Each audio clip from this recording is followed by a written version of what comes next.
باللہ من الشیطان الرجیم بسم اللہ الرحمن الرحیم۔ آج کی کلاس میں ہم آیت نمبر 6 کا اجرا کرنا سیکھیں گے کہ آیت نمبر 6 کے تمام ورڈز کو کیسے پڑھا جاتا ہے۔ لام کے نیچے زیر ہے، زیر کو ہم بغیر کھینچے بغیر جھٹکا دیے معروف اور متوسط، معروف اور متوسط طریقہ کیا ہے؟ صحیح طریقہ۔ معروف اور متوسط طریقے سے پڑھیں گے، جیسے لام زیر لی، تا کے اوپر پیش ہے، پیش کو ہم بغیر کھینچے بغیر جھٹکا دیے معروف اور متوسط طریقے سے پڑھتے، لیکن آگے ملانے والی علامت نون ساکن ہے۔ نون ساکن کے بعد حروف اخفا میں سے ذال آ رہا ہے، اسی لیے یہاں پر حرکتین مقدار اخفا ہوگا۔ حرکتین مقدار 1 الف کے برابر 2 سیکنڈ کی مقدار کے برابر اخفا ہوگا۔ نون ساکن کی آواز کو ذال کے مخرج میں منتقل کر کے پڑھیں گے، جیسے تو، پیچھے سے ملا کر پڑھیں لی تو۔ ذال کے نیچے زیر ہے، زیر کو ہم بغیر کھینچے بغیر جھٹکا دیے معروف اور متوسط طریقے سے پڑھیں گے، جیسے ذال زیر ری، پیچھے سے ملا کر پڑھیں لی تو ری۔ را کے اوپر زبر ہے، زبر کو ہم بغیر کھینچے بغیر جھٹکا دیے معروف اور متوسط طریقے سے پڑھیں گے، اور را کے اوپر زبر ہونے کی وجہ سے را کو ہم موٹا پڑھیں گے، جیسے را زبر را، پیچھے سے ملا کر پڑھیں لی تو را۔ قاف کے اوپر زبر ہے، زبر کو ہم بغیر کھینچے بغیر جھٹکا دیے معروف و متوسط طریقے سے پڑھتے، لیکن آگے ملانے والی علامت واو ساکن ہے۔ واو ساکن اس سے پہلے کسی بھی حرف پر زبر ہوگا تو وہ واو لین کہلاتا ہے۔ واو لین کو 1.5 حرکت کی مقدار دیر لگا کر نرمی کے ساتھ پڑھتے ہیں، جیسے قاف واو زبر قو۔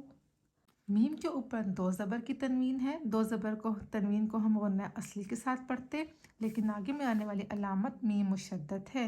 مشدد حرف 2 بار پڑھا جاتا ہے، ایک بار اپنے سے پہلے والے حرف کی حرکت سے مل کر، دوسری بار اپنی حرکت کے مطابق، اور میم مشدد ہونے کی وجہ سے یہاں پر حرکتین مقدار غنہ ہوگا، اور تنوین کے بعد حروف ینمو میں سے میم متحرک، متحرک مطلب میم کے اوپر زبر ہے، مطلب حرکت کرنے والا لیٹر ہے، متحرک کا مطلب حرکت، میم متحرک آ رہا ہے، اس لیے یہاں پر ہم حرکتین مقدار غنہ کریں گے، اور قاعدہ ہوگا ادغام مال غنہ کا، جیسے مم، پیچھے سے ملا کر پڑھیں قومم۔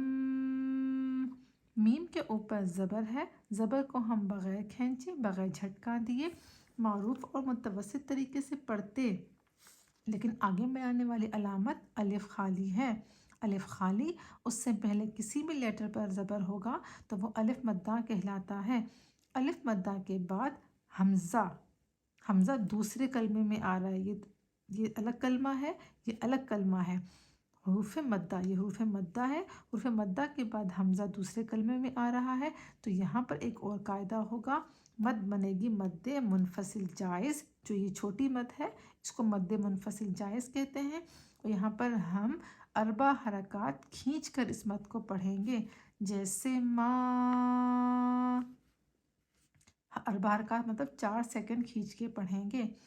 حمزہ کے اوپر پیش ہے، پیش کو ہم بغیر کھینچے بغیر جھٹکا دیے معروف متوسط طریقے سے پڑھتے، لیکن آگے ملانے والی علامت نون ساکن ہے۔ نون ساکن کے بعد حروف اخفا میں سے ذال آ رہا ہے، تو ہم یہاں پر حرکتین مقدار اخفا کریں گے، نون ساکن کی آواز کو ذال کے مخرج میں منتقل کر کے پڑھیں گے، جیسے ذال کے نیچے زیر ہے، زیر کو ہم بغیر کھینچے بغیر جھٹکا دیے متوسط طریقے سے پڑھیں گے، جیسے ذال زیر ری، پیچھے سے ملا کر پڑھیں ری۔ را کے اوپر زبر ہے، زبر کو ہم بغیر کھینچے بغیر جھٹکا دیے معروف و متوسط طریقے سے پڑھیں گے، اور را کے اوپر زبر ہونے کی وجہ سے ہم را کو پر پڑھیں گے، را مطلب موٹا پڑھیں گے، را زبر را۔